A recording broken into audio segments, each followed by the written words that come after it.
দিন থেকে যদি কোনো জিনিস যত্ন না নেওয়া হয় তাহলে সেই জিনিস তো নষ্ট হবেই। আমার শখের ফুলের চারা গাছগুলো অনেক দিন থেকে যত্ন নেওয়া হয়নি। দেখতেছি অনেকগুলো আগাছা জন্মেছে। আজকে সকালবেলাতে চা খেতে খেতে সেগুলো পরিষ্কার করছিলাম। অনেক বেশি মন খারাপ আমার, এত কষ্ট করে সব চারা গাছগুলো লাগিয়েছিলাম। আসসালামু আলাইকুম, কি অবস্থা সবার? আশা করি সবাই ভালো আছেন। আলহামদুলিল্লাহ আমিও ভালো আছি। আজকে সকালবেলা ঘুম থেকে উঠে একটু বেলকনিতে হাঁটাহাঁটি করতে গেছিলাম। দেখতে গেছিলাম যে আমার শখের চারা গাছগুলো কেমন আছে। এত কষ্ট করে সব জিনিসগুলো লাগিয়েছিলাম, কিন্তু দেখতেছি অনেক দিন থেকে যত্ন নেওয়া নাই, তাই অনেক আগাছা জন্মেছে।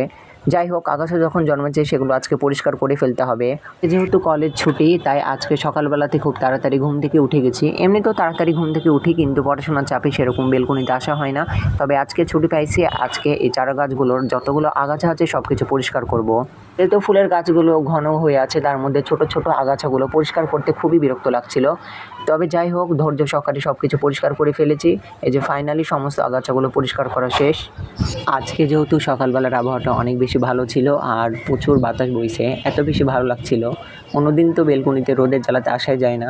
এমনিতে প্রচণ্ড তীব্র গরমের জ্বালাতে কোনো কাজ করতে ভালো লাগে না। আজকে সকালবেলাতে ওয়েদারটা ভালো ছিল, তাই আজকে কাজ করতেও অনেক বেশি ভালো লেগেছে। আর আরেক সাইডে একটা লতা জাতীয় ফুলের গাছ লাগিয়েছিলাম, এটা দেখতেছি বেলকনি ভেদ করে উপরে উঠে যাচ্ছে। এতটুকু কাজ করতে গিয়ে আমার প্রচুর ক্ষুধা পেয়ে গেছে, তাই দেরি না করে চা বানিয়ে ফেললাম। চা খাচ্ছিলাম আর বেলকনিতে বসে ভাবছিলাম যে আর কি কি আগাছা আছে সেগুলো পরিষ্কার করব। আজকে প্রচুর বাতাস বইছে, খুব ভালো লাগছিল বেলকনিতে বসে থাকতে। এরকম যদি প্রতিদিন বাতাস বয় তাহলে অনেক বেশি ভালো লাগবে।